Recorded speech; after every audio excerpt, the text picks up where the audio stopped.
अखंडमंडलाकारं व्याप्तं येन चराचरं तत्पदं दर्शितं येन तस्मै श्री गुरुवे नमः।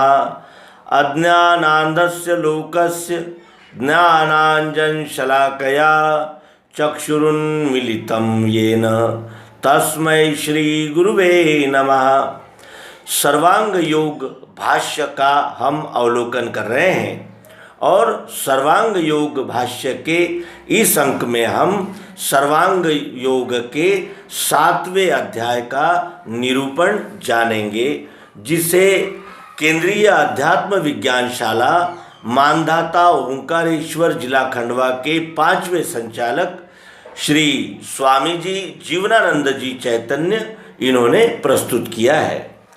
नाम है उसके आगे जान के बुद्धि ही जहाँ, लय को प्राप्त होती है वही सद्रूप जानना।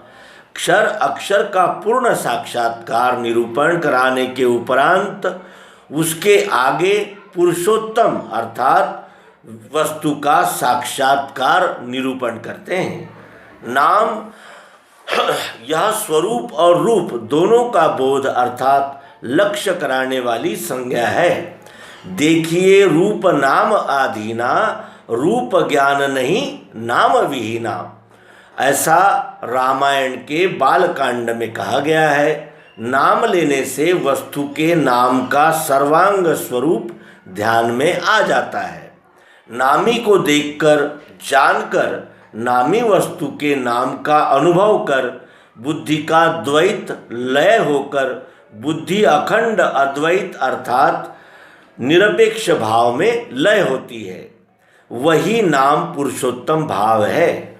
स्वरूप अर्थात क्षर, रूप यानी अक्षर, दोनों का सापेक्ष भावों का लय सद्रूप अर्थात पुरुषोत्तम भाव में है। स्वरूप यह अक्षर भाव है, रूप अक्षर और सद्रूप पुरुषोत्तम भाव है।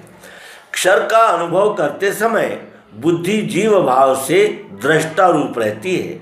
अक्षर का अनुभव करते समय बुद्धि समष्टि भाव से साक्षी रहती है और पुरुषोत्तम भाव का अनुभव करते समय दृष्टा, साक्षी और व्यष्टि समष्टि क्षर अक्षर दोनों के लय का स्थान पुरुषोत्तम रूप परमेष्टि भाव में स्थित हो जाता है। यही ज्ञातुम द्रष्टुम च तत्वेन प्रवेष्टुम च परंतप, ऐसा गीता के 11वें अध्याय के 54वें श्लोक कहा गया है। व्यष्टि जीव बुद्धि स्वानुभव रूप है, समष्टि बुद्धि अनुभव रूप है और पारमेष्टि बुद्धि अनुभवजन्य स्वानुभव स्वरूप है। जहाँ पर ज्ञाता बुद्धि सद्गुरु प्रदत्त विज्ञान योग से ज्ञेय स्वरूप में लय हो जाती है, सद्गुरु स्वरूप में ही लय हो जाती है।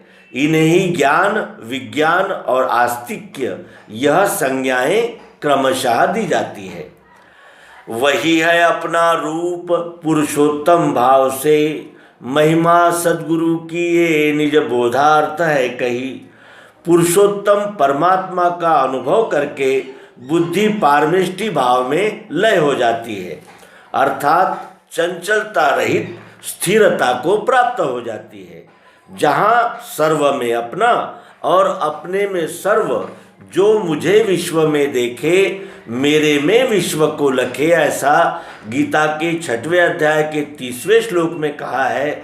और जहाँ अपने में आप देख के आत्मतोष है, ऐसा 6वें अध्याय के 20वें श्लोक में कहा गया है। इस तरह अनुभव स्थिर हो जाता है।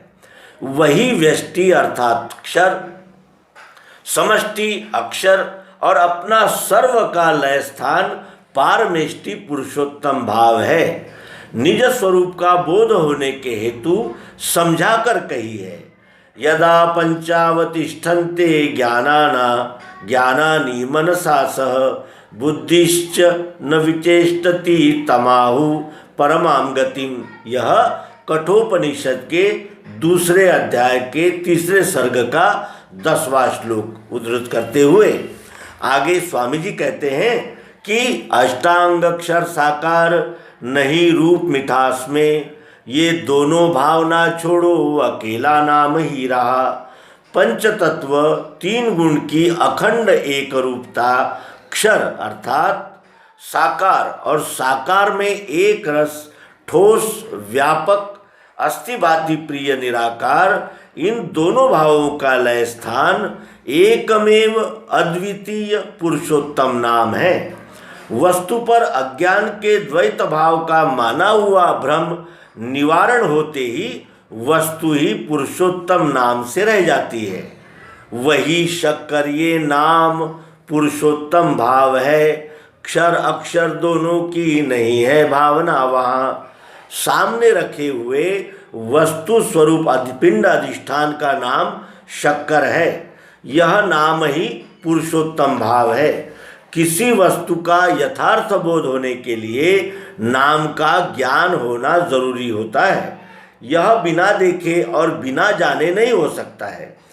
स्वरूप क्षर देखकर, रूप अर्थात अक्षर जानकर, और दोनों का लय नाम में होता है। क्षर कनिष्ठ पुरुष, अक्षर मध्यम पुरुष, और दोनों का लय उत्तम पुरुष नाम में है। जहाँ पर क्षर अक्षर की द्वैत भावना ही शेष नहीं रहती। दृश्य साकार वही है निराकार भी वही, दोनों का धाम भी है वो, उसको सर्व है कहा। क्षर अक्षर भावों का, दोनों भावों का लय नाम पुरुषोत्तम में होने से एक ही वस्तु है, यह अकंप निश्चय स्थिर हो जाता है। जिसे केवल क्षर ही नहीं, केवल अक्षर ही नहीं, अतएव सर्व कहा है। दोनों भावनाओं को अपने में लय भी और समझाने के लिए प्रकट भी करने वाला नाम पुरुषोत्तम भाव है। सगुण अगुण बीच नाम सुसाखी, उभय प्रबोधक चतुरधुभाषी, ऐसा रामायण में कहा है। संत नानक जी सुखमनी साहब में कहते हैं कि सगुण निर्गुण थापे नाव, दो मिल किन्हो एक ही ठाव।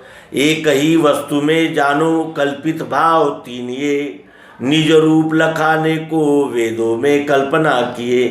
क्षर अक्षर पुरुषोत्तम, ये तीनों भाव एक ही वस्तु अर्थात अस्थि ब्रह्म का अनुभव कराने के लिए वेदों में अर्थात श्रुति ग्रंथों में तत्वदर्शी विभूतियों ने ही कल्पना किए हैं।